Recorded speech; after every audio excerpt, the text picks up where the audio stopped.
Chapter 31, The Best Prepared Hobos in the Midwest. What's that? Styx pointed to the brown paper sack in my hand. It had peanut butter sandwiches, baby oranges, packets of cheese crackers, and honey roasted peanuts. You said we'd be gone all day, I said.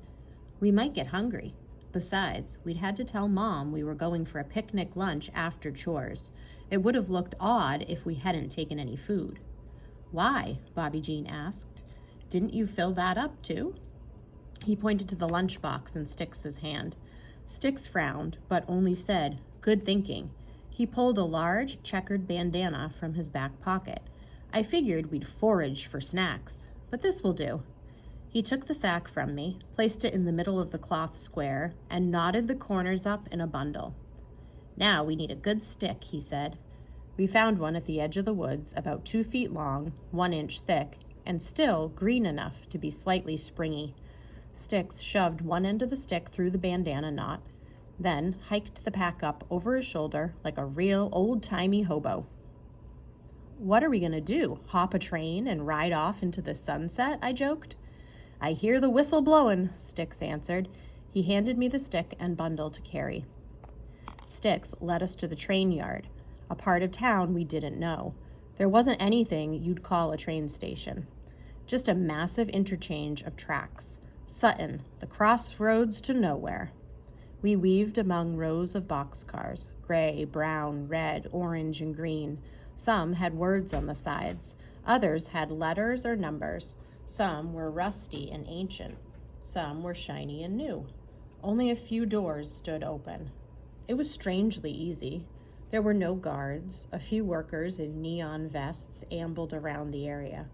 None of them seemed to notice us. This is the one we want, Styx said. The 1025 always leaves from this track. These are all freight, Bobby Jean commented. No passenger trains stop in Sutton. Mom said we had ridden on the train once, going up to Chicago for Aunt Cecily's wedding, way back before Susie was born. Before Dad drew a circle around Sutton in his mind, an electric fence, more like. Nah, said Styx. This is way better. A whistle blew. All aboard, Styx said. We climbed into an open green boxcar and settled cross-legged on the dusty floor. Whatever cargo had been in here had left sawdust all over everything. The whistle blew. The metal rocked and chugged beneath us as the train began to move. My pulse pounded like drums against every inch of my skin. Adventure, through and through. The train pulled past the train yard onto a solo track across the farmland.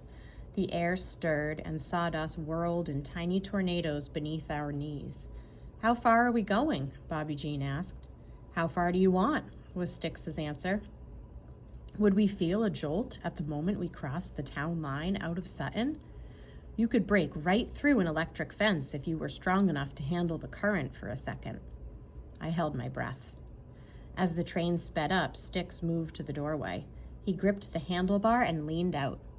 Styx Malone, you crazy fool, Bobby Jean shouted. Get back in here. Styx pulled himself back inside, grinning. Nah, man, you gotta try it. The train chugged past the backs of buildings and then out into the corn. Wind whipped past the door as the train picked up speed. We held on to the floorboards to keep from bouncing around. How do we get back? Bobby Jean asked. Back, Styx said. Why would you want to go back? Bobby Jean's cheeks slackened. I'm kidding, Styx said. Relax, homeboy. He leaned out the door again, barely gripping the handlebar with his fingertips, all his weight dangling by those thin wrists. He threw his head back. Woo! Y'all don't know what you're missing, he shouted. He let go of one arm and stretched it into the whipping air. Bobby Jean sucked in a sharp breath. To fall would be disastrous, but Styx would never fall. Come on, I scrambled to my feet. Don't you want to try it? The white of the sky and the chug of the train, the speed and the rocking and the grease scent tipped me toward giddy.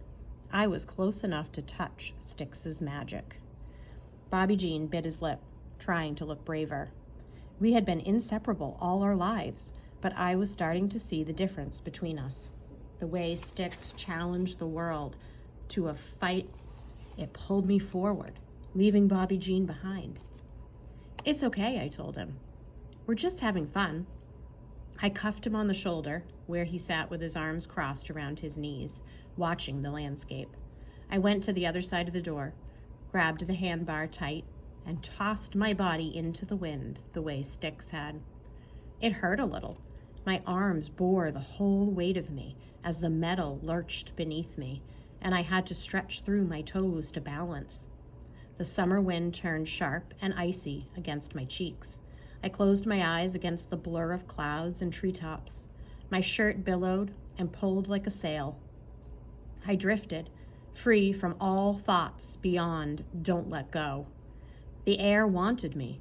The ground wanted me. The circling gears below hungered to crunch my bones. My muscles strained to keep me in place, part boy, part machine, part nature. It hurt more than a little. I whooped the way Styx had. Thick wind filled my mouth and throat, flapping my cheeks and drying my tongue. Infinity, here we come.